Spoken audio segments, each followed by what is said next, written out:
What is up, everybody? What is up? That intro is actually the intro. If you were on the show last week, you would notice that we did not have an intro.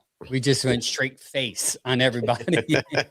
Right into it. We're just going Yeah, right into it. I downloaded the show to do reels with, and for the first 2 minutes it was black, and I'm like, man, it didn't record. I was panicking, and then I'm like, wait a second, there was a delay, so let me had to fast forward it. It was pretty crazy, but yeah, that's the intro. Thank you for tuning in for the Typical Browns Fan podcast. I got Sam with me, who is on the Browns Morning Brew Saturdays, 10 a.m. And actually, this Saturday is a special show, Sam. Who is your guest this week? We got Lance Ryland coming from 92.3. Yeah, he's going to come and talk about draft and free agency. Actually, I'm excited about it. I'm definitely going to, hopefully I can tune in. My kids don't, interrupt me and disrupt I'm me. curious to see how things are going to work out. Angel, we have we talked with Logan, trying to make sure today that everybody's a go because it's a lot of guys. So, we're talking me, Mike, Logan, and Gary. So there's 4, and then you had 5. You're kind of looking like the Brady Bunch beginning. And just to make things simpler, we didn't want to cram too many. And then, everybody. So I was trying to see who was ready, who's going to be ready, so Logan might not be a go because he's not feeling good.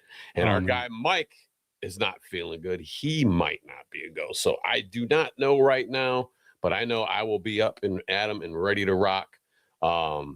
Hopefully Mike can, he's been sick. And I think Logan's, I don't know if you guys are out kissing each other or what. I don't know. But. Hey, both are sick. It's a little something. Them's my dudes. Them's my dudes. I'm just playing with you guys. I bust on y'all. And then Gary, hopefully Gary will be on. But yeah, we'll see, man. See how that works out. I'm looking forward to it. Yeah, I was watching some of the previous stuff that he was doing on 92.3 and just listening to things, man. It's cool, man. It's like, it's like big time. That's big time, Yeah, it's good. I mean, it's good. I got excited that he confirmed. We got some questions for him. Hopefully he can answer us. I'm excited. I like his analyst from the draft perspective and free agency. He's a big draft guy. So it's going to be cool to you guys to ask some questions about that. So tune in tomorrow. He's going to be on with the Browns Morning Brew guys at 10 a.m. And you can get some insight. Now it's draft season, right? We went from free agency. Now we're kind of turning the page a little bit. Everyone's seen what the Browns have done. We're going to talk about that free agency, what the Browns did with the offensive line and some other pieces they added or continued to extend a little bit. So we're going to do our mock drafts at the end of the show. 3 rounds, no trades, just straight pick 'em. So tune in for that. You guys can tune in, give me your takes on that. We're going to talk about this Jason Lloyd, Shador Sanders comment that was made. We're also going to talk about Max Crosby's trade being canceled due to, poor physical, depending on what you believe or not believe. Brown's annual adjustment for insurance. We're going to talk about. They got some more good news as far as the cap space is concerned. And yeah, mock drafts. That's about it. But before we go into that, I got a couple of announcements. First one is our draft party. Don't forget about it. Mark your calendars, man. We're going to be there. I'm going to be excited to see Sam's face when Ty Simpson is picked for your Cleveland Browns. So you got to be there when the Browns pick a quarterback and you see Sam go just insane throwing tables at PJ McIntyre's. You want to go there. You want to see it. You don't want to see the recording on Facebook. You want to say, I was there when Sam did this, when they picked Ty Simpson. It's probably a good thing. It's probably a good thing if that happens that Sam don't drink no more. Sam's been a sober cat here for a half year now. I've been working on that, but I don't know. We don't need to mix another quarterback. That's how I feel, right? This year, I don't think that we need to be flirting around with another quarterback while we have other things we need to patch up. I mean, we got to see where Shedeur stands and how all that's going to play out with, the quarterback competition in Watson. I just don't want to put another guy in the quarterback blender and then just blending around all training camp. I don't want to do that. We did that last year, and then we'll see how things go. But next year's draft is supposed to be a quarterback draft class. So we'll see how that works out. With that being said, we'll see. Yeah. Please don't pick a quarterback, man. We don't need more stuff. Seven draft ends. More vet. Maybe draft one more, or not draft. Pick up one more vet. Sign one more vet, maybe. So. Yeah, we'll see what they do because they might need a camp arm, so they might even get an undrafted guy in here just to throw the ball a little bit. Yeah, it's PJ McIntyre's at Cleveland, Ohio, Lorraine Road. We're going to be there with the West Park Browns backers. It's going to be a fun event. It's free. You come in, you drink some food, you eat some food, drink some drinks. Meet us. We may even get you on a mic to get your analyst or your take on where the Browns should go, who the Browns should draft, and then maybe even interview you about the draft, who if you like to pick or not. So tune in, come in, tune into our socials for that to remind you. Second announcement is I'm very proud to announce this. Not only because there's ties to this sponsor, a new sponsor of the Typical Browns Fan podcast is Rest and Renew Counseling. That's right. Listen, I know we're men. I get it. We don't want to share our feelings. We're tough. We got strong skin. We don't cry. We don't do any of that stuff. But sometimes you just have a bad day. You just need to talk to somebody. You don't want to talk to your wife because you don't want your wife to see you cry. You don't want to call Sam because you don't want Sam to hear you cry. So what you need to do bro, are you crying? You need a hug? You'll be all right. You've been saying crying a lot, dog.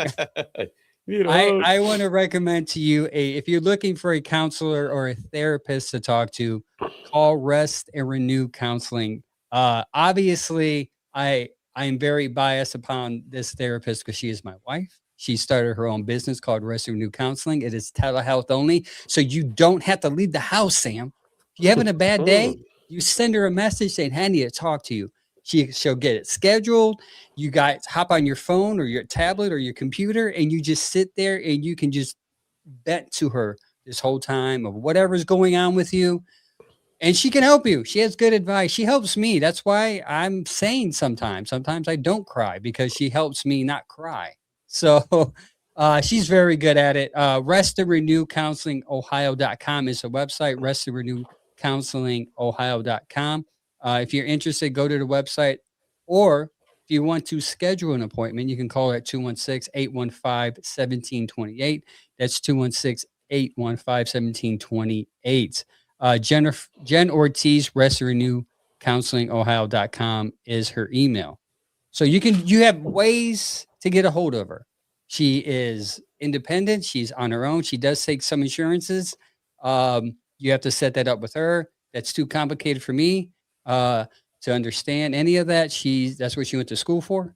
I'm just a podcaster with the mic. That's all I do. That's all I do. And other things. And it's cool. It's cool, man, because it's your wife, and then your wife's, that's a big support. That's an awesome support on both ends, with you guys. So, that's awesome to hear for you, man. I'm excited about that. So hats off to you. We need more. I want to retire early. So if she makes more money, she makes more and more money. I can just sit here and just do podcasting all day, which is something that I want. Yeah. James Frank says men's mental health is real. All jokes aside. It is. Listen, as I do therapy, I try to do therapy once a month. That's no joke. Sometimes, especially as you get older, your emotions and body starts to change. You just need to talk to somebody. But yeah, give her a call. She's always open. She's always there. And sometimes if you just send her a text and she says, "I'm busy," she'll try to talk you off the ledge via text. But, it's cool, Sam, because it's her own thing, right? It's our own thing. Like it's her own business. She's starting it. She's a little nervous and she's like, "Why don't you sponsor I'm like, you know what? I don't really have a sponsor on my show. So, and I was like, how much you going to give me? She gave me that. Boy, look, like you're in the doghouse. I say, all right, you have to pay me. You might have some competition, man, because there might be somewhere she could do some type of podcast once a week, just talking about everybody Sam, being. I've been telling her I'm not saying this because she's my wife. Getting their minds clean, and their minds right. I told her you need podcast format, dog, is where it's at. I'm trying to talk her into it. She's you can go Rest and Renew Counseling is on all socials. Rest and Renew Counseling Ohio is on all socials. Go to there. She's been posting stuff. It's helping people. Just try it out. check it out. She's really cool, and she just commented the email address in the comment section. So on Facebook, so send her an email, set something up, get some help. Even if your wife or kids, I mean, she does it all. On to what you guys really want to talk about, and it's in the comments already. It's in the comments. People are saying they didn't waste no time. They didn't waste no time about. They went straight for it. They said, "Quick Clip said, hey, going for that jugular right away." Quick that's Clip all right. said, "Hey fellas, Jason Lloyd is a liar. Never believe anything that comes out of his mouth." And then a couple of buffaloes. Max Campbell says Jason Lloyd is hot as the. So yeah, big piles of dog stuff. Yeah, we'll get into that. Let's get into that first. Jason Lloyd's comments about Shedeur is this: I talked to enough people and heard so much about him that's not very good. He doesn't really watch a ton of film. Had to kind of be shown how to watch film. Doesn't know when he's hot. Does not know what he's looking at in coverages. To me, when I heard that, I said that's a typical rookie, right? I mean, was I not? I'm not overanalyzing it because I feel like people take that comment and it feels like maybe I didn't quite hear it. Maybe I should hear their tone. But when I read it, I said to myself, "Well, that's a rookie. Most rookies don't know how to watch tape properly. Most rookies don't know what the hot read is. Most of them still learning coverages. So maybe you can help me, Sam. What did he say that was wrong? Or maybe even the chat. Let me know. What did he say that was wrong about Shador Sanders? Well, it's who's his source? Okay. I'm going to start this. I'm going to all right. So he was talking about, and he ended up talking to Ken Carmen in 92.3. He was on there and he was still standing on that dirt that he already done talked about. And he was like, yeah, this is what this is that. And I'm like, all right, man, but like, who's like your source though? Like, it just can't be like, yeah, we kind of heard. Anybody can say, I could say, man, I kind of heard that Jerry Jeudy is going to be a 1,500-yard receptions this year. I already know they're going to throw the ball to Morium and Monk and already been talking. Yeah. And he said something about like the public tripping on his narrative. But what if you're fabricating the narrative, bro? And if you're doing that, then you're throwing things left and right. And my big thing is, why is he the only guy talking about this? There's a lot of other reporters around. One comes to mind, Tony Grossi. He's never that's a fan favorite, Tony Grossi. He's never shied away from pointing out any flaws that Shedeur has had. Okay, and he's around the building a lot. That's a fact. Why wouldn't that guy come forward with that big news? Then it's only this guy. It's only one person, So I don't know. It's hard to. I just think it's off-season fabricating narrative talk. That's all. That's how I look at it. And if you got a second, come on, y'all. All right. Come on, y'all. Like Shedeur's been around NFL staffers growing up. He's been around Tom Brady. Okay. And his dad is Deion Sanders. So when you're around people like that, NFL staffers were helping him out when he was in Colorado. If you didn't know that, now you know. You're going to try to tell me between Tom Brady, the staffers, his dad being a football player and looking at coverages and telling him how defenses look, he's never watched any kind of tape. You got to be out of your mind. You just got to be out of your mind. I can't digest that. I find that very hard to believe. Now if he's not watching enough film to somebody's, what they want him to do, well, I don't know. I don't know that, but Angel, I have a hard time believing that this kid's never watched any film and knows how to break film down. I think he would, between his dad pushing them for success and, and the likes of Tom Brady and, some NFL staffers around the kid. So Shedeur ended up saying, he goes, learn to about this. I'll quote him. Shedeur said, learn to value the opinions of those who care about you, not the noise from everyone else. Basically, he's saying, just listen to the people that are trying to help you out in life and don't worry about the rest of the garbage that's going to be out there, because it's always going to be that. These kids are in the limelight, and they're kids, dude, and they get, man, it's just hard. And you've seen in some pressers, they try to nitpick these kids and make them say something wrong. It's crazy, bro. So they try to get a clip off of some questions. I didn't want to ramble, but I had to. No, you're good. This is why you're here with therapy, man. This is our therapy, dog. What's your take on all this little bit here?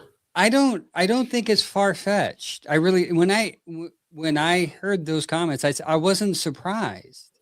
And I don't mean this as a dig to Shedeur, and I don't mean this to say Lloyd is right, because I don't know, like you say, who's his sources, right? But I see that's just evidence of proof, right? Evidence of proof is the New York Giants, right? Not people saying Giants are lying, blah blah blah. But if you take breadcrumbs, eventually it's going to make you a piece of bread. Giants said that he failed on the whiteboard. Why? Whiteboard tells us that your knowledge of the game.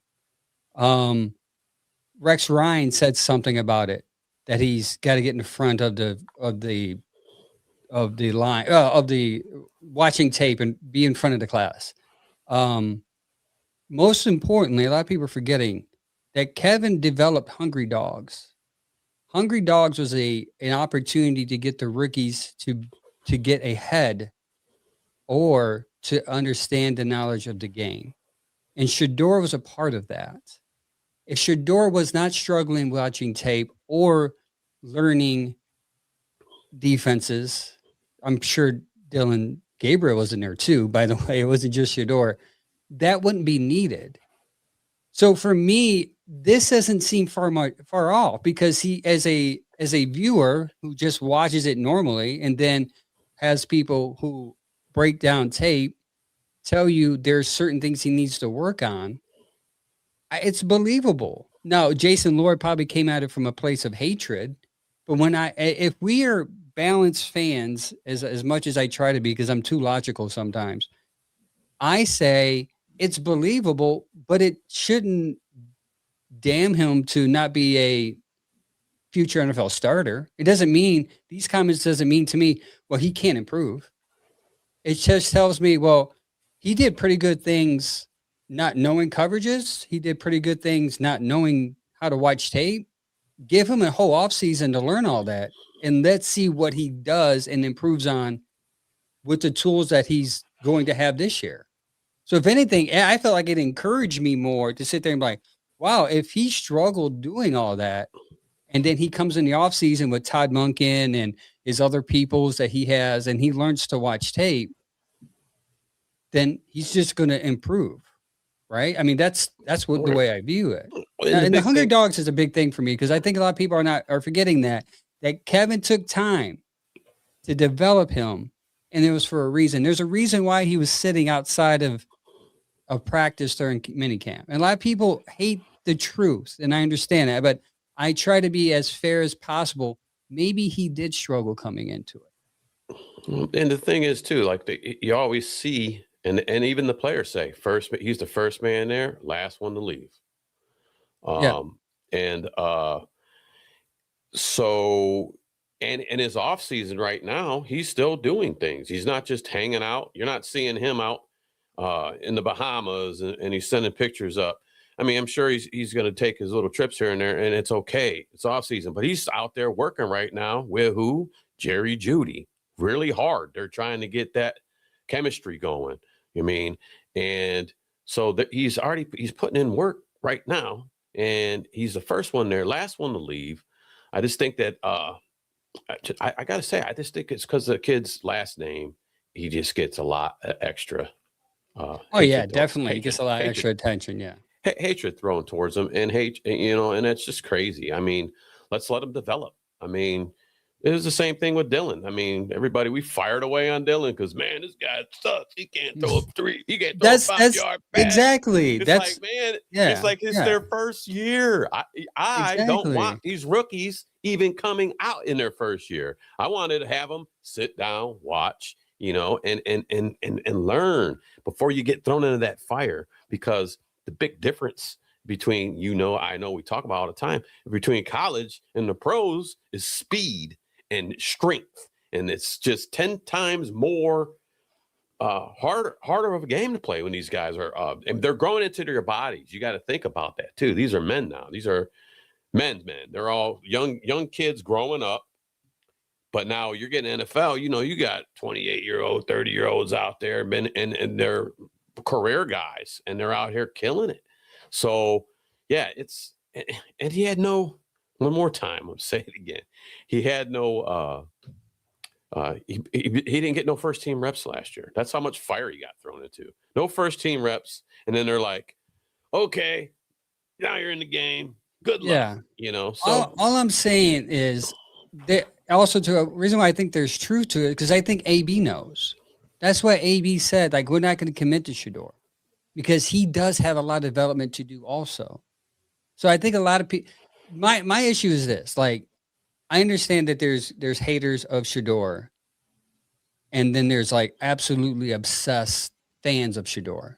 There's very rarely people who come in the middle and have understanding that both can be right. Shedeur can be a good quarterback, but Shedeur also can need some development. And I think it's okay to say that. And I think it's okay if you go by the tape last year and say there's some things that he needs to work on. And I don't think if you say that, I don't think it's you hating. I think if anything, if it comes from a good place, obviously, if you're crying about it and hating on him all the time, then there's a deeper rooted issue which she should go to counseling for. But there you go. I think that, ding, ding, I think there's a balance in which fans need to view this as. Shedeur was not a finished product coming out of, no quarterback is, but coming out of college.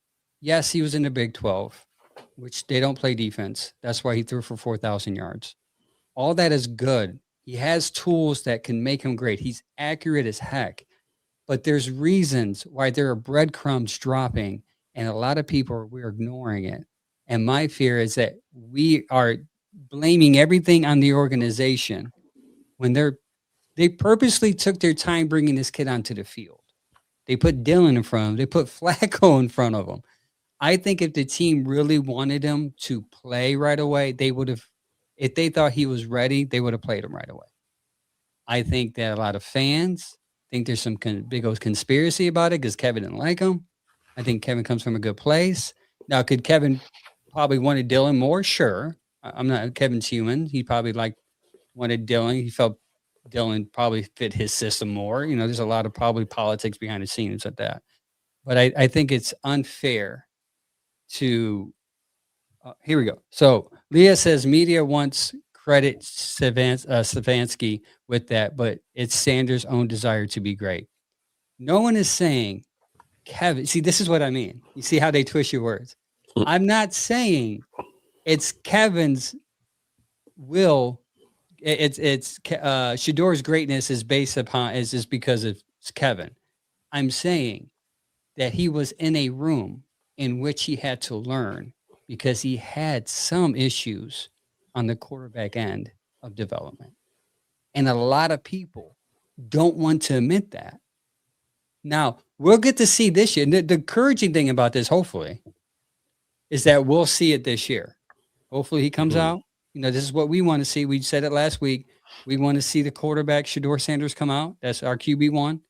We want to see him take the reins, and we want to see him improve. We want to see offensive line, which they did, improve a little bit, and we want to see him with weapons. And we'll see if Jason Lloyd's talking crap for no reason or he's right. And that's the beauty part of it. It's going to play out in real time. We're going to come back here months later, Sam, a couple months into the season. If Shedeur's winning 3 or 4 games in a row or even 500, we're going to say, dude's improved. He's no longer last in the QBR. He's got more touchdowns and interceptions. He's seeing the field better. Or we're going to say, man, that Jason Lloyd guy was right because clearly he's not watching tape properly. Like I said, I just have a hard time believing that he doesn't know how to look at film with just who's around him. His dad is Deion Sanders, Mm-hmm. a great defensive player. Who to teach you how to look at a defense than that guy? Okay, that's his dad for one. And like I said, I'll reiterate one more time. He's been around Tom Brady. He's been around NFL staffers that helped him when he was at Colorado. So don't tell me that there's no tape being watched at all. Just give him a chance. He's young, and he is, like any other young guy, is developing. So stop it. Give it a chance. Let's be Browns fans, and let's get somebody ready to go. I mean, it's, we got to get going here. So, and maybe I'm going to be careful how I word this because I don't want to come off offensive. Maybe it is slower for him to develop in how to watch tape. A lot of people develop, a lot of people learn differently. So maybe Shedor's issue is he needs to learn differently than other quarterbacks. And then maybe Jason Lloyd caught wind of how he's learning and doesn't like it, and he had a difference of opinion about it. But again, we'll see. We'll see. It's going to be played out in real time. Now, there's a lot of talk today. I read some stuff today that everything that the Browns have done up to this point kind of shows that they might get a different quarterback in here.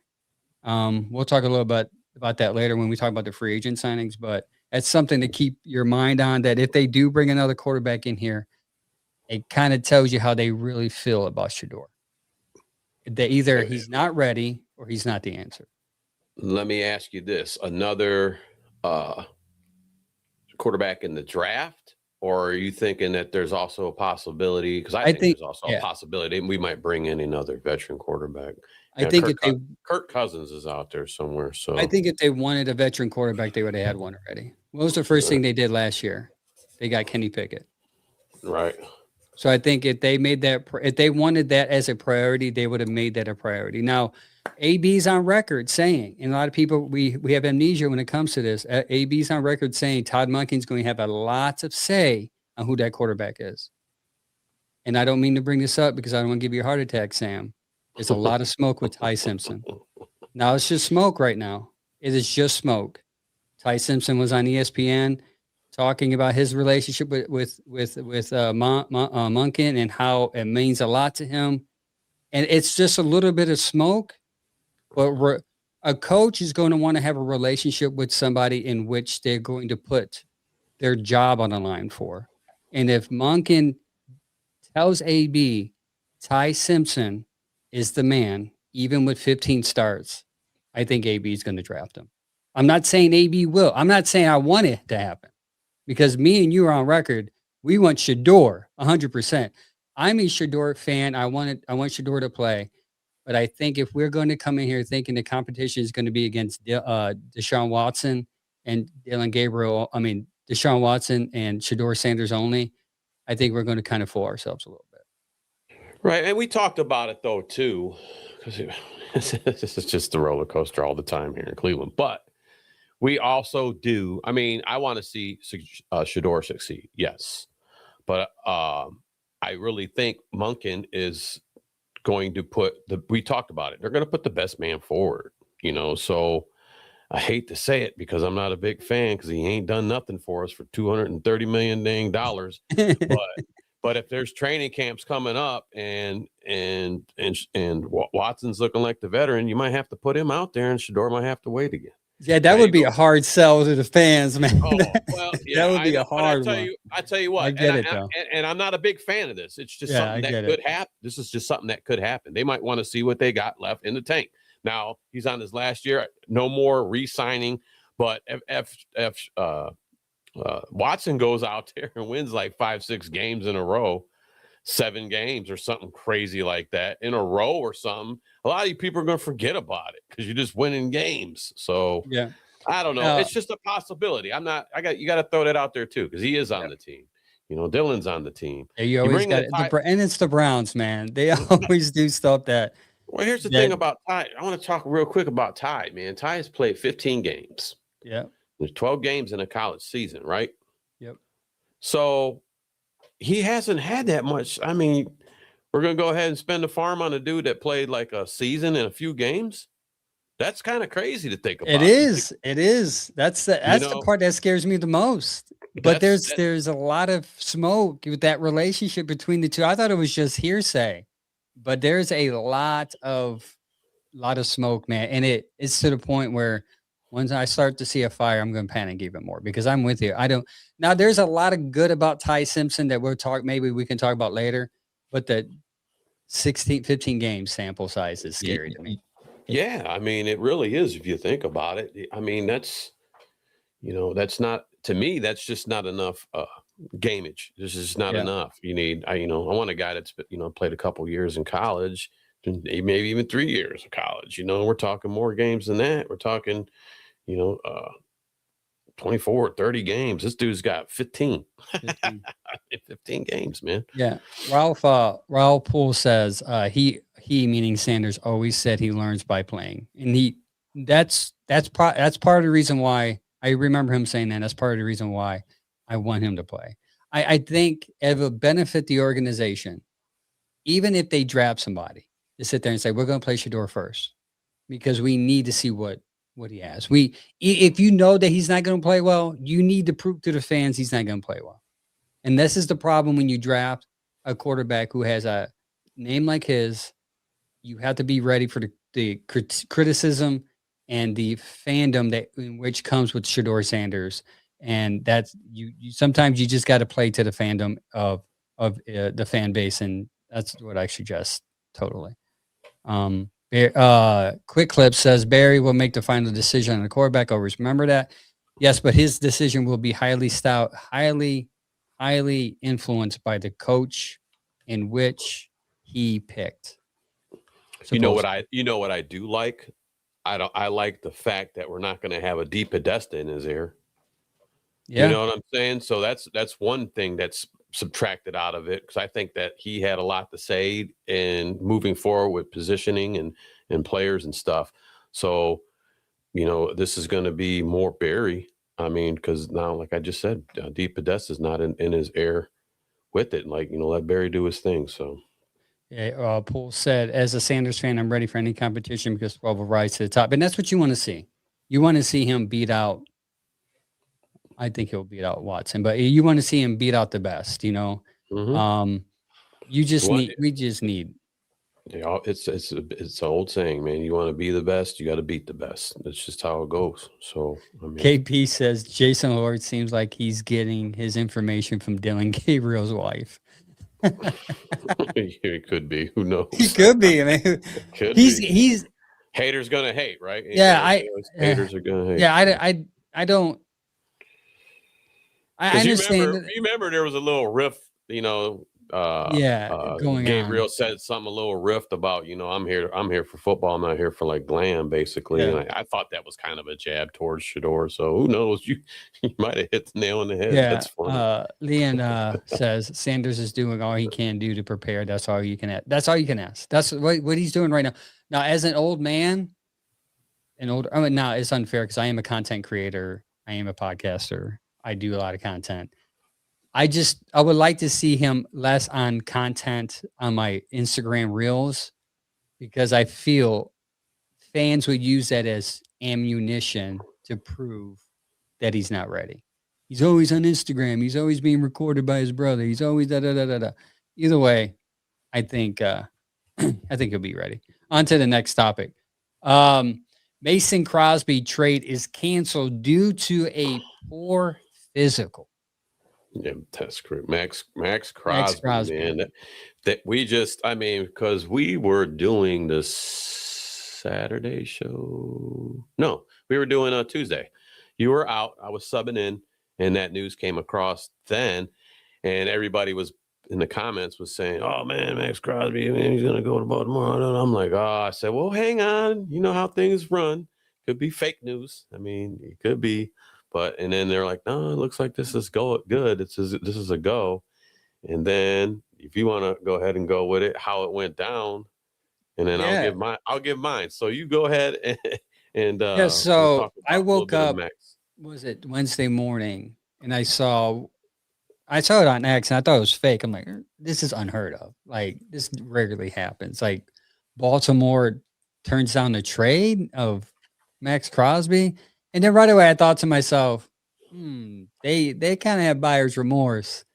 And then I realized, holy crap, Trey Hendrickson is still out there. And I thought it was weird that he was still out there. I'm like, I'm a realistic Browns fan. I knew the Browns wouldn't go out there guy because I mean he's going to require a lot of money. But I'm like, man, it'll be good if you have him and Miles on the other side of each other. But I'm like, they're going to go after Trey. They're going to go after Trey. And then like an hour later, Adam Scheffler posted Hendrickson's going to Baltimore.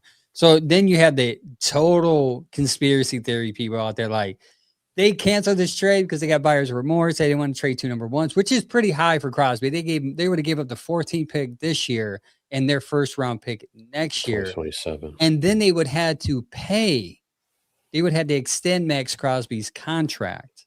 And money was tight like it is because of, I mean, Lamar got the big payday too. They're kind of in the same type of boat. The only difference is their quarterback is playing. So a lot of people, and I come to the conclusion that the Ravens got buyer's remorse. They realized they could get Trey Hendrickson for money, and they can still keep their first 2-round picks because they have a lot of holes they still need to fill. And that's why a lot of people are like, wow, they gave up 2 first-round picks for Matt Crosby, not because it's a disrespect to Crosby. It's the fact that they had so many holes, especially with Tyler Linderbaum and another offensive guy left. Like, how are they going to fill these holes? Like, now they're going to have a good defense, but their offense is going to suck because Lamar is going to get hurt. But that's me, how I felt about it. What do you thought about it? I think the Ravens just went and did a gangster move. They did a boss move. They were like, well, we got this guy in, and I heard, okay, I was reading on some stuff. I heard that Max Crosby was actually at their facility with his family. Wow, they were already talking to Trey about coming over. So his family was in the building. As far as I know, that's something that's true.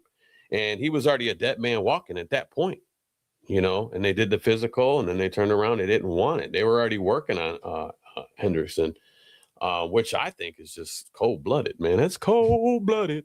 But, like you said, though, but you got Trey out there and you can get him cheaper and save your picks. And I think that's exactly what they did. They just went ahead and went gangster. They're like, you know what? This was going to be it. This ain't it. We're cutting that out the show. We're bringing this in. You want to know why? Because we can. Yeah, because it's a legal tampering. It doesn't mean it's legal signing contract. You're allowed to talk. You're allowed to talk. Nothing settled until the actual contract is signed. Contracts are going. Yes. So I just think that call it a gangster move, man. That's what they did. Did you see now the reports today saying that there's someone from the Ravens organization said, "Oh, we wanted both. We were going to target both." No, come on, man, get out of here. You did exactly what I was driving to my work, man. I was just like, you guys are covering up. Stop. Yeah, you'd be better off not to say anything at that point. Just saying then you make yourself look really dumb. There's no way you can afford 114 mil, and then on top you probably have to pay 100-something mil for Crosby. And have a quarterback contract that you ever have for Lamar. There's no way you can do that. Somebody just trying to save face over it. You all went and said, you know what? Trey's out there. We'll take him. Exactly. And we're going to save our picks for 2026, first round pick 2027. I mean, if that came my way, guess what I'm probably doing? Probably going to do the same gangster move, man. Yeah, Beck on YouTube said once they lost out on Linderbaum and Isaiah Likely, which I forgot, they actually lost out on Isaiah Likely too, went to New York.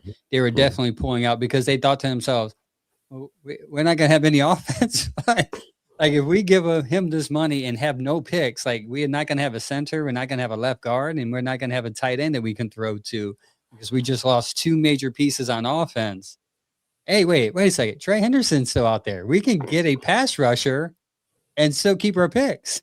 Yeah. Realization, man. Yeah. That's the way that goes. It's a business, man. And am I thinking shady? I mean, for Max, but Max is like, all right, well, I'm still silver and black. Let's go. I guess I'm going back, or something else might pop off for him. But as far as I know, he's still a Raider right now. Yeah, So I think they're gonna. I think I read that the Raiders are looking to keep him. Which, let's talk about that. How lucky did Crosby get? He went from one of the worst situations in Oakland, in Las Vegas, where the team was horrible, to a team that totally rebuilt itself. Now they probably won't be playoff contenders this year because they have a rookie quarterback, but they got the center, they got their quarterback. They're getting pieces in this draft that they can get to help on their offensive side, and they keep probably one of the good. I don't. I'm not high on Max Crosby as most people are. I thought that's why I was like, man, they're giving up 2 picks for Crosby. He's only averaging like 9 sacks a year.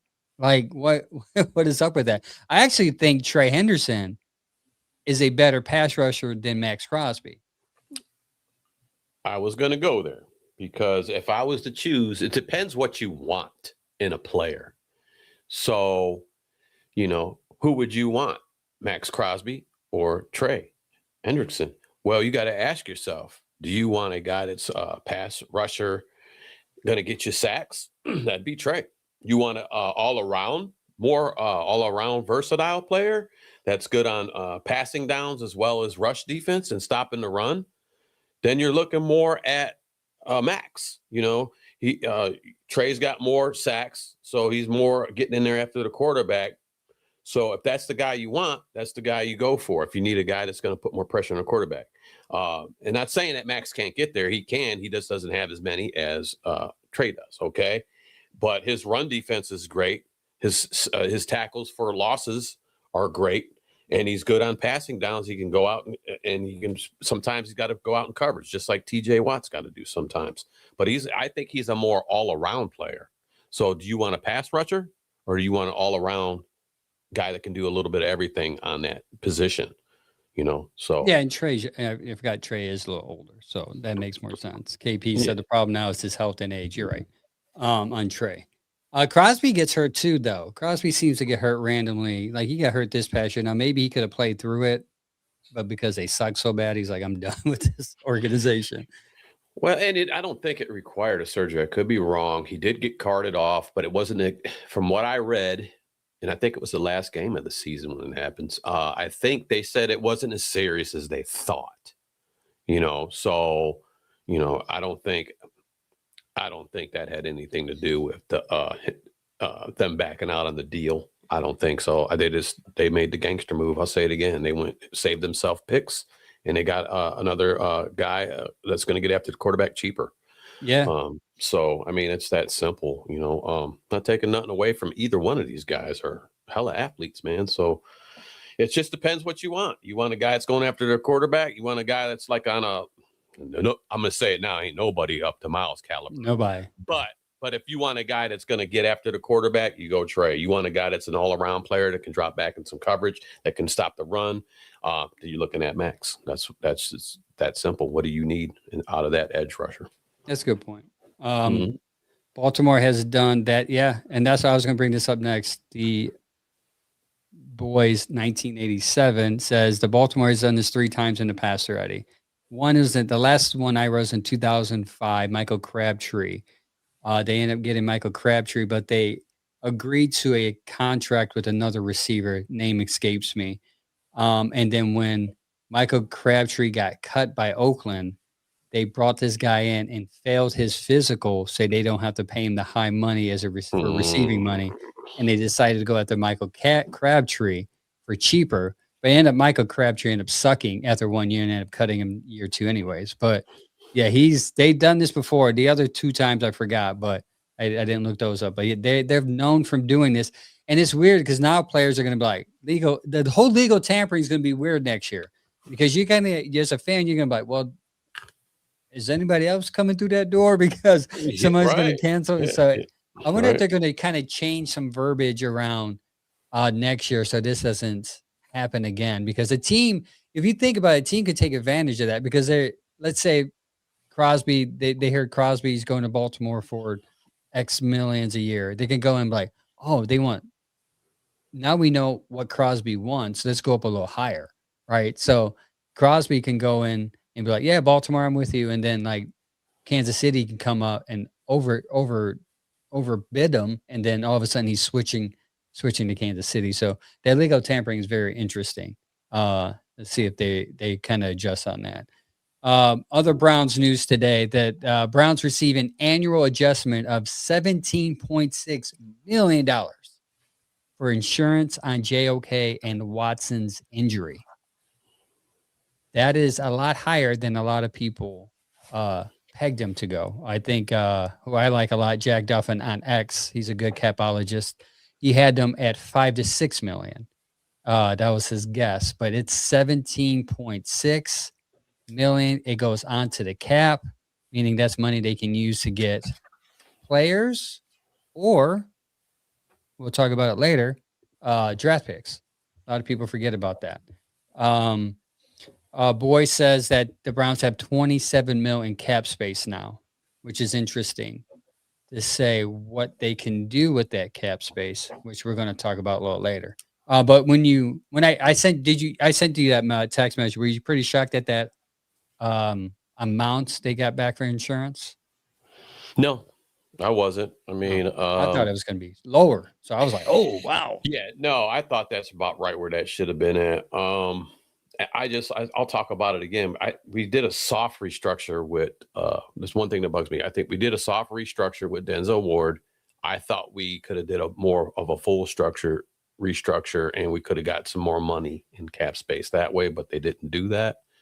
So I was projecting we would already have a little bit more of what we're already looking at right now, actually, between Deshaun, Denzel, because there was I think it was between 13 to 15 million if they restructured full on Denzel. They could have added to, it was like 13.5 to 15.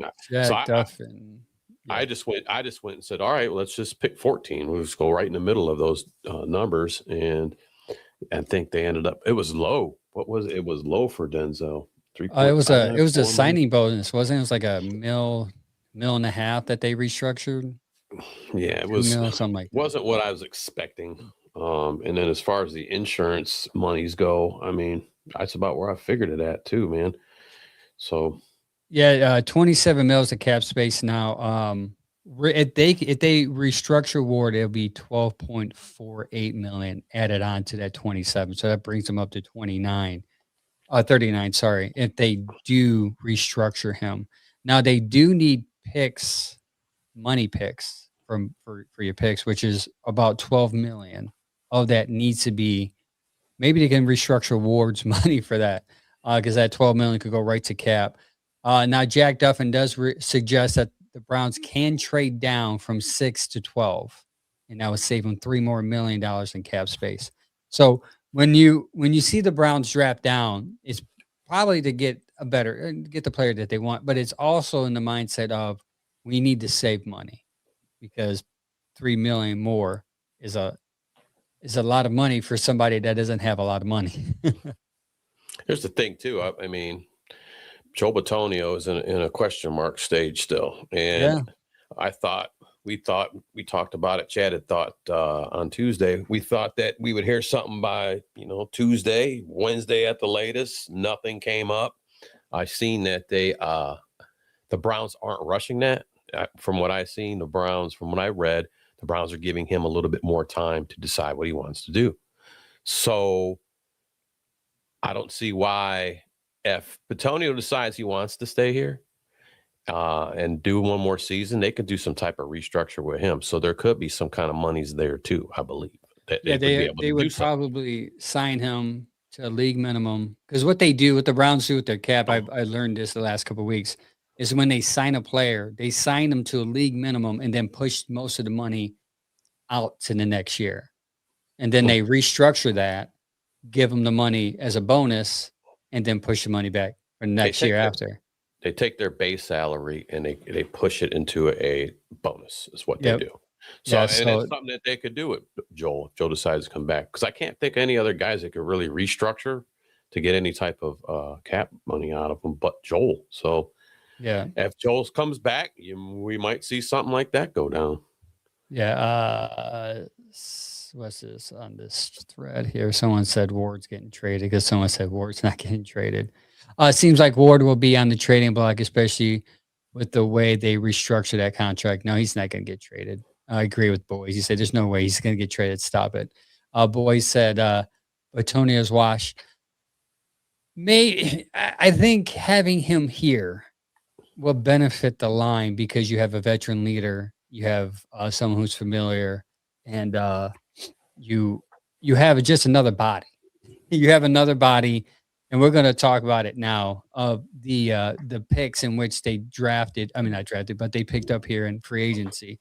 One thing I've noticed specifically with the even with the tight end that they got. Very, very well. Not the tight end. The tight end is more of a blocking tight end. Jake Stoll, tight end, signed a 1-year deal. Known primarily for blocking after he played with New Orleans and the Philadelphia Eagles. He's on just a block. Blocking tight end is what we talked about many times, that Harold Fanning should not be focused on blocking. That dude's got hands. Let him catch the ball. So yeah, they signed him to a 1-year deal, but then they got off. First, they start off with Titus Howard signed a deal, and they Texans gave Texans a 5th-round pick for him and a 3-year, $63 million contract extension. Total offensive snaps, and you're going to see a trend here, Sam. Pass block 655, run block 361, 0 sacks allowed, which is good. 2 penalties. Now, snaps on the right guard, he had 132, right tackle 55 snaps, left guard 344. Titus Howard. And that's why he got 20 mil a year. Versatility. Right? Mm-hmm. Mm-hmm. Next one, Zion Johnson, guard. 6'3, 316 pounds, signed a 3-year deal, 49.5 million. 32 mil guaranteed. Total offensive snaps 1,071. Pass block snaps 663. Run block snaps 408. Primary position is left guard. Is mainly of his position came from there. That's why a lot of people think Joe Bitonio will not come back, because Zion Johnson was signed to be a left guard because he had 1,070 snaps there. He's allowed 3 sacks, 4 penalties. And yes, Howard is Warhop's guy. Boys, thanks for reminding me of that. So Howard is Warhop. And I didn't put it in notes, but I want to talk about Warhop after all this. Elgin Jenkins, guard / center. Yeah, he's probably will play center for us from what I've been reading.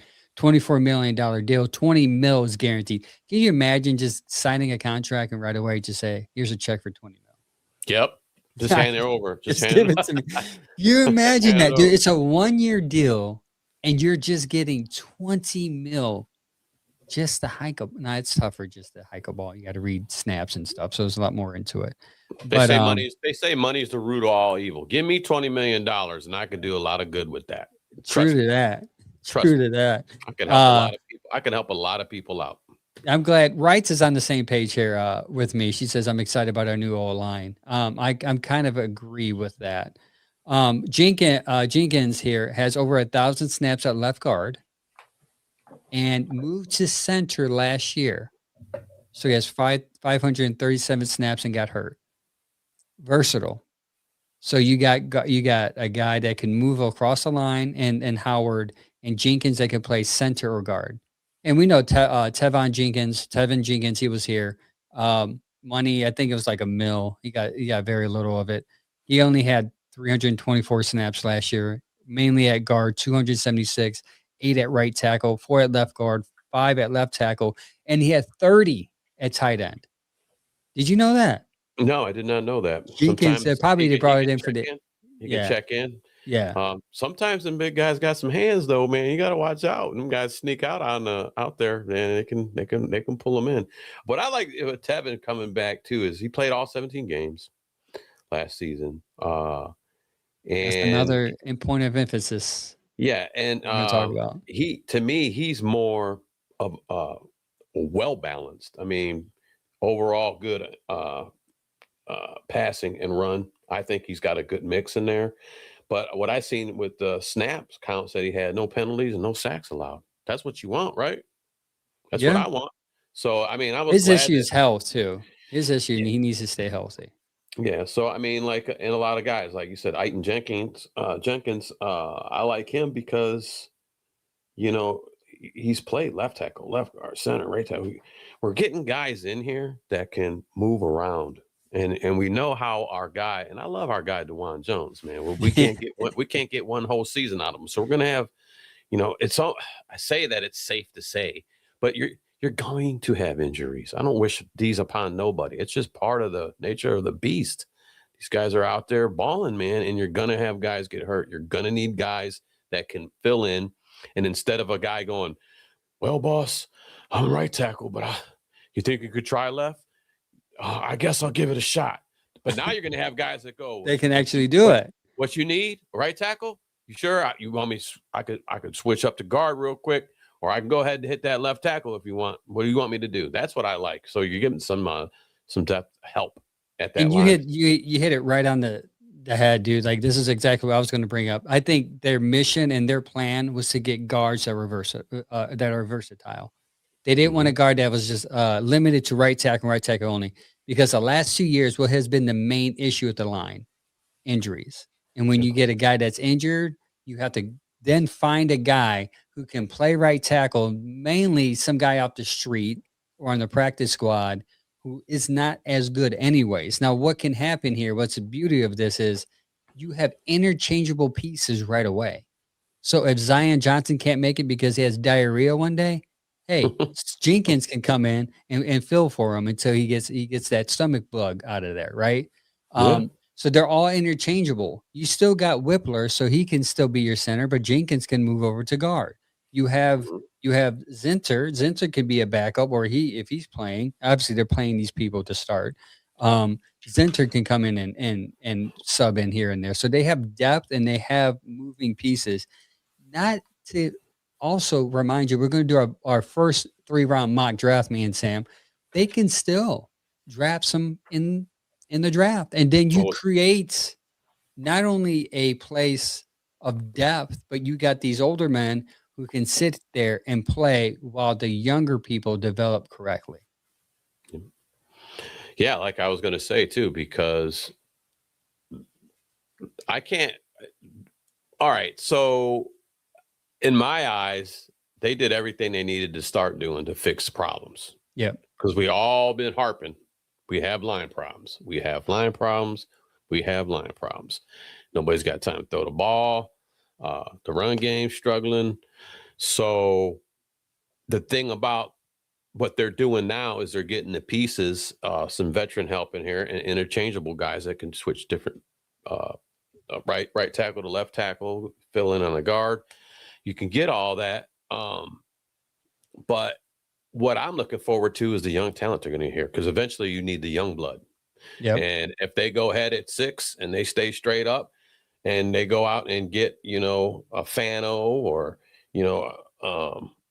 Mayoga, they got options there to do. And then they can, those guys, if they pick a guy at 6, those guys are plug and play too. So they're going to be able to go ahead and just start at that position, and then they got the veteran help back there to help guide and help them out. Like you said, Warhop too. He's ready to sink his teeth into these guys. Well, I'm glad you reminded me of that. Warhop, right? Who was the first coach Todd Monken hired? Warhop. Was it Warhop? Warhop, offensive line coach. They are. You want to talk about pressure? As far as a coach, it's not just Todd Monken, because he's got to come in here and fix the offense. But Warhop, there's a lot of pressure. You're going to get 5 brand new men on a offensive line, and you're going to have to tell them, learn to play together. Do you know how hard that is? Chemistry right off the bat. So you best believe, folks, this is not going to be a patty cake type of OTAs or mini camp. Monk is going to come in and get these guys ready, because they have to. They have to. They can't have these guys resting, some guy on the bike or some guy drinking a mate on the sidelines like they used to. Monken's going to come in here and have these guys on the line, lined up, pads and all, hopefully, old school type of coaching and hitting pads, tackling, hopefully getting them ready for the season, because that's the only way you know how. And Warhop has a lot of pressure on him because he's got to take his 20 plus years of experience and not only develop some of these guys to be run blockers, because a lot of these guys, someone brought it up, PFF is just a tool, guys. It's not the truth. I love PFF. I use PFF, but PFF is a tool, not the truth. You have to understand that these people are also pass blocking with other people. They have weaknesses. So just because they have a poor run blocking score doesn't necessarily mean they're poor run blockers. Also, you have Warhop, who has 20 plus years of experience. Maybe he has a little nick, something that he can teach these guys for them to catch on as far as run blocking is concerned. Because that's all of them have bad PFF run blocking grades for some reason. Yeah, well, that's something that we're going to keep an eye on. Like I said, too, we're going in this draft. We go ahead and still go after a line guy, even if, all right, well, at 6, they went with a wide receiver. We needed young O-line help. I'm not going to be mad if Tate's there and they go at 6, but you could still get a good lineman at 24. You can get a good lineman in the second round still, too. There's still good guys out there. But we need young guys coming up. We need the new guys coming up now. We're in that phase of this rebuild. We need young blood. Yeah, Boy said Cleveland's number one coaching has been bad. Cleveland's number one problem has been bad coaching. Yeah, we'll see if Todd and his 80 coaching staff that he hired on. What did he bring in? He brought in 29 team people. Yeah. Monking. Hey, Boy, keep that list close to you. We're going to read that again. We're going to go over our first three round mock draft here in a second. Next person they signed, I'm pretty excited about, is Quincy Williams, 5'11", 230 pounds, 2 years, $13 million, expected to replace Devin Bush, add speed to the defense. Sam, you on the show last, you were very vocal about keeping Devin Bush. So how does this feel for you? Well, like I said, I had to. All right, I wanted Devin back. I thought with some of the cap space, that would be something that they were going to do right away. It didn't go that way, so I got to pick yourself up and just go. Well, I can't sit here and keep crying in an empty bowl. He's gone. So all right. It's just like, hey, man, he's gone. It sucks, but it is what it is. And so they announced they get Quincy Williams. I will say I don't think Quincy Williams is a Devin Bush, okay, but he's not a bad player. I mean, he's still got wheels. He's still very fast. I want to see what he's got because he's ready to play, and I seen him in his presser, and he said he's just ready to get after it. It's mostly what they always say, ready to get to work, ready to get after it. But on a funny note, he still had the Jets green in his dreads. I'm like, all right, I can't wait. Let me start seeing the orange. We start seeing the orange. All right, man. All right. But, he's been in the league quite a while, since 2019. But we talked about it last week. He hit 2025 season. He took a big dip in his tackling. All right. That's one concern that I did have. Who did? Quincy. Oh, he was injured for 4 games. Yeah, well, that played a part too. Yeah, but he stays like a combined tackling. He's in the 70s. 2023 he had 95. 2024 he had 74. So yeah, you subtract those 4 games. And injuries always bother me too. But hopefully he can bounce back from what he was going through last year, which is a big question mark. We don't know yet. So, but I think sideline to sideline, he's got the speed. He's got speed. He got speed too. Yeah, and he can hit. I seen what he did to Kyler Murray. He can knock off helmets. It looked like Kyler Murray, man, looked like he should have called the police, man, for assault charges on that. He took. He blasted him, man. And I never really pay attention, man. Like I was showing Jen, I'm like, look how little Kyler is. Watch this hit, but look how small this dude is. She's like, wow, his helmet. He went low for that hit. He had to go super low for that hit. Yeah, super low. I made a joke yesterday. Anyway, hang on. I don't want to get off track with Quincy, but I got a joke, Kyler Murray joke. Anyway, so Quincy Williams is going to be good help here. I think him and Schlesinger will look nice together. I see that coming. Like I said, he just I just hope his consistency is still there because of last season. But Kyler Murray, I'm gonna say it real quick. Kyler Murray went to Minnesota, right? Yeah. and I text the dudes in the morning, bro. I said, Kyler Murray went to Minnesota. I put in there. Kyler Murray's in Minnesota now. Minnesota. He'll fit right in. Mini quarterback in Minnesota. He's in Minnesota. Yeah. He actually might work. I mean, their coach there was pretty good, so they might work out for him. But the only difference is they're going to have to adjust their offense because he's more of a runner, out of pocket passer. Let's see how that coach adjusts as well. But Quincy Williams, I think, is a really good pickup. They're different linebackers as a whole. Quincy Williams is a rush linebacker. He's going to rush the quarterback as opposed to Devin Bush. He's more cover linebacker. That's why he led the team in touchdowns. Him and Jerry Jeudy with 2 because he was able to pick 6 a couple of them. So Quincy Williams is a different type. And what gives me confidence about Quincy Williams improving is because the defensive coach, Coach Rudy, coached him. The best years in Quincy Williams' career, Coach Rudy was there coaching him up. And Coach Rudy even mentioned him in his press conference, saying it was about relationship, and then it was football. So there's a trust factor there. Yeah, he said something about it started with the heart with us. We're more at the heart. Yes. So I think Quincy Williams, though he's older, is going to be an upgrade with the pass rush. And I think that kind of tells you how this defense is going to go. They're going to be rushing the passer. So this is going to go into draft talk here soon. When you think about drafting, because they haven't picked up a nickel guy yet, you're going to have to get somebody in the nickel too. So don't be surprised if you see the Browns get somebody in the 2nd, 3rd round. I would say even 2nd. I wouldn't be surprised if they draft the best corner because you have to also remember Ward is on his basically last year of his contract. So they might have to replace him. But we'll see how that turns out. But Quincy Williams, good pickup. We'll see. That's the draft. You want to see something interesting? Now, I'm going to stop it there because there's a couple more extra signs you did. But there was something posted on X. After the Quincy Williams pickup, actually the Jake Stoll pickup, I don't think the data has anything to do with him. There's an account on X that showed now this is nerd stuff, guys. This is going to be nerds. This is going to be statistics. So pause it. If you don't like it, I'm sorry. But I want to show you how well these moves improved your offense at your Browns. Okay.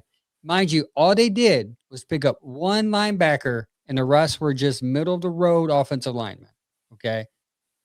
Right there. Cleveland Browns are number 1 in 2026 improvement index. The Cleveland Browns. And all they did, Sam, was just pick up some offensive linemen. Now, I'm telling you this to show you how bad your offensive line was. That if you improved your team that much by picking some what people would classify as backup offensive linemen, that's encouraging to see. And look, Tennessee's up there. Tennessee spent way more money than you. Yet your improvement index is up there. Oakland, the Vegas Raiders, they spent a lot more money than you, but they didn't improve much. They did not improve. You did. So all the haters and all those that say that the Browns, Andrew Berry didn't do much, he did a lot more than people think. In my opinion. Yeah, I mean, like I said, we were talking about it a little earlier. I said I'm liking everything I'm seeing that's going on right now because we said we need to fix this offensive line, and we're already starting it with the free agency. Okay, and we need Devin Bush is gone. Need a linebacker. Went and got one. Okay, they might draft another linebacker down the road. They're probably going to need to do that anyway, and they're going to draft offensive linemen. It just depends who they're going to do at 6 if they stay there, unless they do a trade down and they get more pieces. But I like everything they've done in the free agency so far. Even if some of these guys are they're all professional athletes. I'm not taking nothing away from them, but they're like a middle of the road offensive line guy. It's a lot better than what you had last year. Yes, and the being versatile Yep. Being able to switch from right to left, right to guard. I like that. We need that. So I think a lot that absolutely this free agency has been where what our need was. We're helping it. We're helping it now, and we'll see what the rest of the draft brings. Yeah, we'll see how that works out. Speaking of draft, actually go into the rest of the Browns signings that they did that I missed. Yeah, that because I know they signed. Yeah. I'm sorry. We got 3 guys on there. We touched on them earlier. Tight end Jake Stoll, free agent, 1 year, 1.3 million. More of a blocking tight end, but we need that. Okay, I went and watched some of his film because he played for Saints and he also played for the Eagles. And he actually can get out. He can get out there and he can get that running back that crease when they're running on the outside. He can get out there and he can move people around. He can catch. He's not typically your catcher, but I've seen some catches in the end zone. He's got the paws. He can bring the ball in. But we needed that help because Harold Fanning last year being our top wide receiver. I mean, that's great and all. We're going to need some help with that, but we're also going to need help getting this running game going, and that's kind of where some of this line comes into. We're going to need help creating these holes. So blocking tight end, definitely somebody we needed. That's why I've liked everything we've had so much. Cornerback, D'Angelo Ross, already here, already got him back, free agent. His terms are yet to be announced, but they are bringing him probably in. league minimum, probably like 3, 4, 5 mil. Yeah, it's 1 year, right? Yeah. They're bringing them back, I should say, corner and also on special teams. So let's not forget, we always think, offensive side of the ball, defensive side of the ball. You need special teams, guys. Yeah, you do. Okay, you trust me, you do. We know that. Last year was rough for the special teams last year, but we got a guy. And I believe Jack Stoll, too, also can be on special teams, too. Yes, he does play special teams. So D'Angelo Ross coming in, we kind of talked about cornerbacks and maybe like big thing is the nickel corner. So we'll see where that goes with that. One more other guy I'm going to touch on it real quick is Corey Bojorquez. Signed back with us, which I was happy because they were talking about maybe bringing a guy from the CFL in. We talked about that last week. Yeah, and I'm not harping on anybody from the CFL. These are all athletes, people. I'm not harping on it. I just personally wanted Corey back. Corey had one tough season last year. Yeah. Okay. It wasn't his best. But if you look back in his prior seasons, he's been great for us. Unfortunately, we got to kick the ball out around the here. ball. Hopefully that's going to change when we get this new regime in here and we get this offense figured out. Okay. But I was glad to see Corey come back. I'm not going to, people were getting him such, oh man, I don't know, his leg might be getting old. Oh man, he struggled. That's my last worry, year. But hey man, he struggled last year. I'm not going to shame the guy for having one bad season. I'm not going to do that. And you know what? Who has longevity in this game? Not your running backs. There's usually the first ones out. Your quarterback might have a pretty good career if he's got the protection and he's not getting knocked out. yeah. But your kickers, they last forever. So I'm not going to say, Corey, he had a 35-yard field goal. Did you forget that 35-yard field goal against the Raiders? Shut up. Give the guy a break, man. He'll be fine. I'm glad he brought him back, but I also want to talk about the trio. The trio of bringing him back and Andre Smits and your long snapper, Rex Sunahara. We kept that trio together and we needed that. That's kind of a core thing on special teams. We know we need a field goal kicker. Duh. We know we need a good punter. Duh. But what's important is that long snapper too. We haven't had a great long snapper since Charlie Hillett. So that was our guy. I like Charlie. Shout out to Charlie. But we got those core guys back. So there's your trio of special teams is coming back this year, which is good. So we're not having to fill those holes, So AB learned from his mistake by signing Destin Hopkins to a long-term contract for big money. He just said, one more, let's see what you could do. One more year, Smith. It was one more year. Just don't draft the kicker in the first round. Don't draft the kicker. I had a question for you that I missed. Do you want to still play Dwan Jones on the left tackle? Someone asked that. Yeah. Yes. And I think you can move him over to guard. I think we could still do that. Maybe trying him. What's it hurt? Maybe trying him in at guard and see what happens. Maybe being more on the interior and him causing more space instead of worrying about that edge rusher. Him giving more space, and that man's a mountain. He can move. He can move. He can move people. He can get you that hole. So I'm not opposed seeing Dwan out there moving over to a guard position to create some holes for the running backs. But if we are playing Pittsburgh, I already know, I keep saying it, Dwan Jones is TJ Watt's daddy. So you got to put him out there just for them Pittsburgh games if you're going to do that. KB Young said, would you please stay healthy, Dwan. I want one whole season. We got enough guys to come in and out. Please, sweet baby Jesus, let's keep Dwan safe this year. All these guys safe. But I want to see Dwan hasn't had one full season since he's been here. So much potential there too. I love the guy, man. So much potential. Quick feet, how big he is, quick feet, and just he made was pushing. He made TJ Watt look like a carnival toy that you win. Stuffed animal. It's hard to say as a Browns fan that he had an offensive line guy that did that as quite as dominant as he did. And that's encouraging to see. That's why me and you, this podcast, even the Bearded Browns, even Browns Morning Brew, this land media as a group are rooting for Jones because we like the kid. That's just because he's a Buckeye, but you just like the kid. It helps. Yeah, it helps. KP Young says, would you add Debo for wide receiver help since we need depth? He gets hurt too much. I need someone to stay healthy. James Frank has joined my squad. And what I mean by that, he says, y'all know I like Mekhi Lemon, but I'm just going to say that Omar Cooper Jr. is the real deal. I won't be mad if we get him. He was just in for his top 30 visit. And that is where we're going to transition to our 3-round mock draft. All right.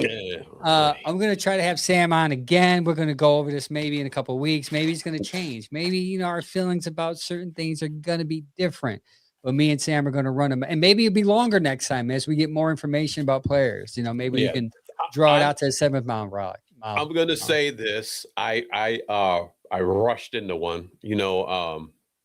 I talk about this, man, like college playoffs weren't done yet, or the championship wasn't even done. The NFL season wasn't done. We already got guys doing mock drafts. I'm like, slow to put the brake, pump the brakes. We don't even know who's going to be here. Somebody might. I was like, Sam, you want to do a mock draft? He's like, yeah, I was right. I forgot, man. So I'm going to keep it real 100 with you, Angel. Angel hit me up and we were going over the show's topics today. And he's like, get that mock draft in there. I'm like, So I hurried up and did it within a half hour, and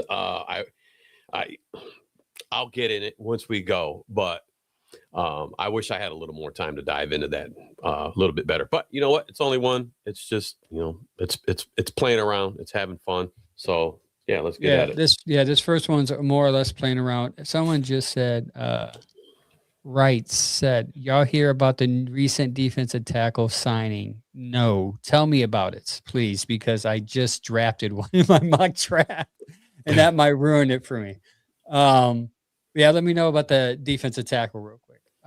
James said, yes, sweet baby Jesus, be with Dwan this season. Yeah, Max said Lemon is straight, L.A., your wife says she did a 7th round mock. Maybe we can have her on. Let her do. She should be a side draft analyst there. She was actually. We did them all last year, and we let her pop on. I remember that we let her pop on to give hers out. So I wouldn't mind that.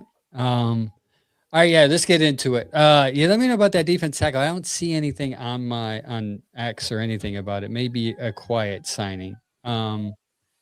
Let's see. First of all, you want to go first, Sam? You go first. Your mock. You go first. Me to go first? I have a surprise caller. Hang on. Okay. This is my mock draft. This is my mock. Hold on a second.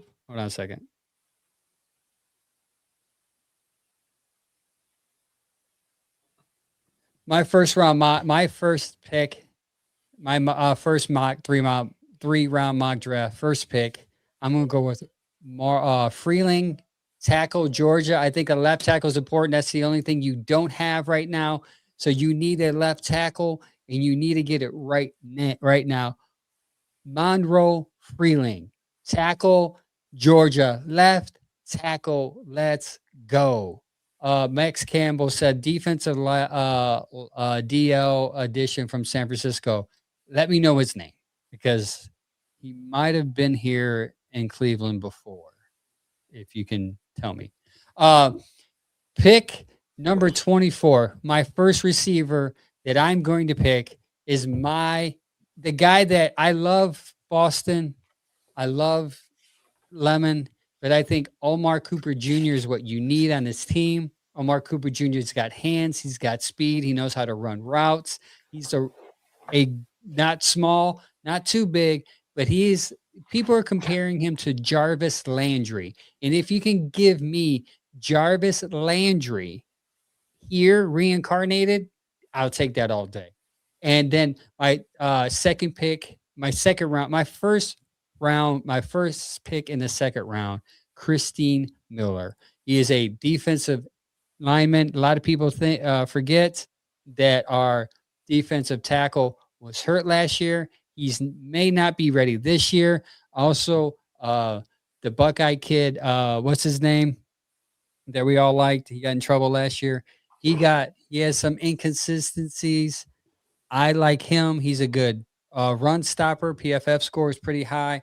And my last pick in the third round, we were talking about tight end. He can catch, and most importantly, he can also run block. And he's a Buckeye. Always got to have some Buckeye in my mock draft somewhere. Max Clare, he's a good pass catcher and a run blocker.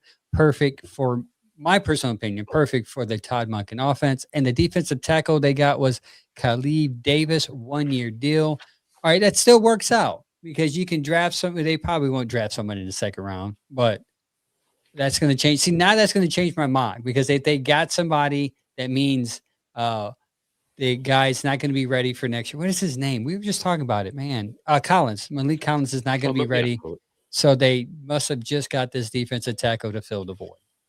All right, your turn, Sam. All right, I went Spencer Fano. We need line help. That's Freeling was there, and I really would have liked to take Freeling. I mean, I'm thinking of Fano, right tackle. I don't know. We'll see where we're at with that, but he's good. He's not bad. But I'm kind of I got to go and look at more because I know Freeling's stock went up since the combine, and I got to go look at more tape on guys. But I watched that, and Spencer Fano stuck out to me more than my old guy. I think I said his name wrong, but Maui Oga. Yeah, that sounds about right. Yeah, Maui Oga. But Spencer Fano, they give him a little criticism for short arms, but you know what? Watch the kid play. You know what I mean? If we're trying to get the young blood in here, he's that guy. So is your Freeling, like you had said. And then I went at 24. My guy wasn't there. I did a PFF. And everything was going swimmingly. I'm like, PFF. I started doing it. Round 1, I had Fano. 24, guess who was there? My guy, Denzel Boston, was there. And then I don't have a subscription to PFF. And PFF's like, well, you'll get 1 round. You want any more rounds? 25. Yeah, pay for it. Yeah, I said, well, hang on a minute. I ain't doing all that right now. So I went on another site, and that's where I had pulled this from. And Kevin Concepcion was there. So I took Kevin Concepcion, 6 foot, 196, good separation guy, good change of directions, good football IQ. I want a bigger receiver. That's why I keep screaming Boston. But Concepcion was there, and that's the guy who I went with. You know, I think he can be moved outside and inside slot. You can move him around. And then I went we're trying to fix line, man. Max Ironcore. just another beastly of a guy, man. I watch this guy. He gets after it. He gets guys out the way, and he takes care of his job. He's a brute force to be reckoned with. So I mean, we talk about an offensive line fixing it. These are some names that come up to fix that, and I still like going offensive line at 6, receiver at 24, and I would go another offensive lineman. We needed the young blood here. And then I think that's Josiah Trotter, Missouri linebacker. We have temporary fix here right now after losing Devin. So I think that we have to go and find another guy. Trotter's that guy. Although he's a Mike backer. I think Schlesinger will hold that down for a while. He's 6'2", 237. I think he can be moved around too. He's played. They've played for so many years. He can move around. Yeah. He'll be fine moving around. But I went linebacker, and I was scratching my head at that pick, man, because I'm like, man, this nickel corner stuff's throwing me for a loop. And I'm with you on that. Man, and then I was looking at safeties. I'm like, man, there's a lot of good guys on the board still, man. But I'm like, let's shore up that linebacker problem we have, because I mean, JOK is still up in the air. Devin Bush is out of here. We bring in Quincy Williams. I feel like that is a help, and it's a patch. But we're going to need some help there at that linebacker position. So I'm going to do more. I'm going to do a little bit more research. Like I said, this was quickly thrown together. But yeah, my first one in the PFL was working out great, man. I'm like, I got my lineman I want. I got Denzel Boston. We're ready to win the Super Bowl, man. Let's go. Well, Max Campbell thinks you got 39 right. And he said, after last year's draft, I trust the scouting department with linebackers. And also, too, you did pretty good at drafting a linebacker there in the 3rd round, because he could develop behind Quincy. And who we have. We have the best linebackers coach in the league in Tarver. So, yeah, that's a good future pick there. Normally, 3rd rounds is a guy that you can plug in and then develop anyway. So that's a good quick pick without even doing research on, in my opinion. That was a solid pick. Well, those are our picks this month. Next month we'll do 4 rounds, slowly increase it. We'll have to do some homework now, man. We're gonna kind of see how close we can get it. Yes. Let's see if a quarterback drops in 7-6 round. Maybe we can draft one of those guys, like a LR or whatever his last name is. Eller. Drew Eller. Yeah, it's to say, man, I was sitting there when I was doing this draft. I'm like, it's not real. But I'm like, man, Tate's right there. I should have taken Tate. We'll get the offensive lineman at 24, because we need a guy, But then there's, I don't think Tate's going to be there at 6. That's my problem with all that. This is how this mock draft went, but I don't think in this draft coming up that. I posted some on receiver out. I think he's the first wide receiver out, and I think he's out before we get there. I posted something on Facebook today that there's 4 Buckeyes that can go in the top 5 if it falls right. Definitely 4 in the top 10 for sure. And that's crazy for that university to have. You can have Sonny, you can have his brother Lorenzo. Tate, you're gonna have Tate, Averill, Averill, Sonny, and then Downs. You can go in the top 10. That's and that. He can if they desire defense first. Tate will fall to you, because there's no way, because Mendoza's going 1, so that gives you 5 picks there to kind of Reese, that's his name. It'll definitely be the first time Buckeyes went for the top 10. Reese. Yeah, Averill Reese. Averill Reese is great, and you're probably right, man. These guys are going to go quick, but I'm hoping that he's still there too, because we talked about probably needing safety help also. Yeah, Downs is.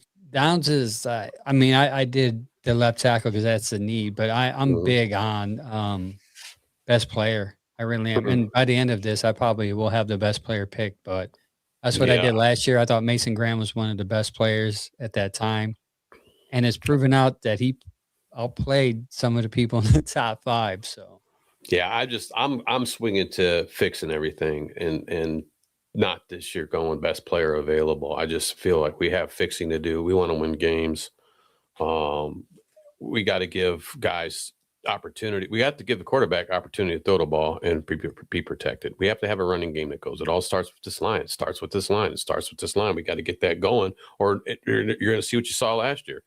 You're rushing passes. They're not getting it out fast enough because the line's collapsing. These guys are running chickens with their head cut off. But safety, Lorenzo Styles Jr.'s out there too. Yeah, he can Sonny be a Styles' brother, and he's nasty. He's quick. He's quick, nasty. man. I mean, they come from lineage. Their dad, senior, he played. He was linebacker at Ohio State. They all, you know, they were all their whole lineage is all football, man. KP wants to know if you could trade back with Dallas, would you do that and get both of their first? I think their first is a 12 and 20. I could be wrong. We'll have to see. I'm going to do a little bit more. Dude, you have 12, 20, and then you have 24. Oof. I mean, that would be tempting. That would be something that we'd have to look at. But we are out of notes. That means we're going to run out of here. So thanks, everybody, for tuning in tonight. Thanks for the comments, the love, and the respect in the comments. No one made fun of anybody. No one was disrespectful. We all were respectful. Even when the Shedeur topic came up, people were very loving and kind and respectful. So appreciate that, guys. Someone was cussing each other out. Thanks for tuning in. We will be live. I will be live next week sometime. What day? Tune in. I'm a random guy. I have family. I try to fit it in when I can fit it in. But Sam's going to be live tomorrow, Saturday at 10 a.m. You have Lance Riesling on talking about the draft and this upcoming free agency that just passed. And then we will be live 7:30 with the I was going to call it Browns Morning Brew. Bearded Browns podcast, 7:30 all platforms this Tuesday.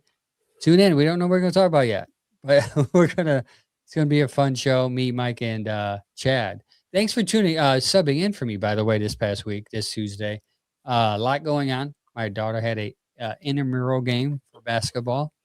She played good defense, man. She was like she was a defensive sniper out there for the first time playing. She was just like, it's funny watching kids that age play basketball because they get underneath the hoop and they shoot like 12 times.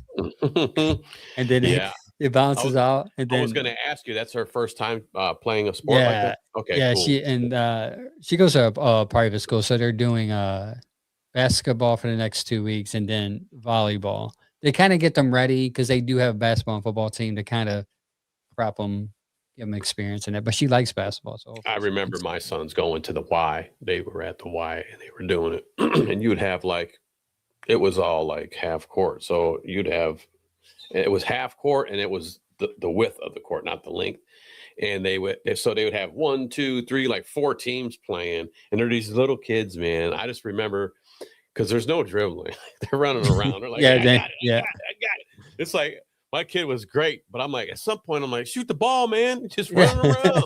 He's like playing tag. I'm like, shoot the ball. But that's funny. You'll see them up there trying to lob it. But I remember those days those are good days, man. So you're enjoying all that. So that's nice. Yep. Arlo's birthday, man. He turns 1 next Saturday. Crazy. Yeah, that's gonna be intense. So I'll probably do a recorded show and then just post it on the weekend. We'll see if I have time. But thanks everyone for tuning in. Appreciate the love. Max says, great show, gentlemen. Very insightful and thought-provoking. That is what we're here for. That's why we have beards. When we think, we rub our beards like this. Yeah. Thanks, everybody. Appreciate y'all, man. Peace out, James Frank. Everybody in the comments, Max Bell, KP Young, all you guys out there, man. We will be on tomorrow at 10, Morning Brew, like Angel had said. And special guest. Let's go. Tune in. Go Browns. Go Browns. See you.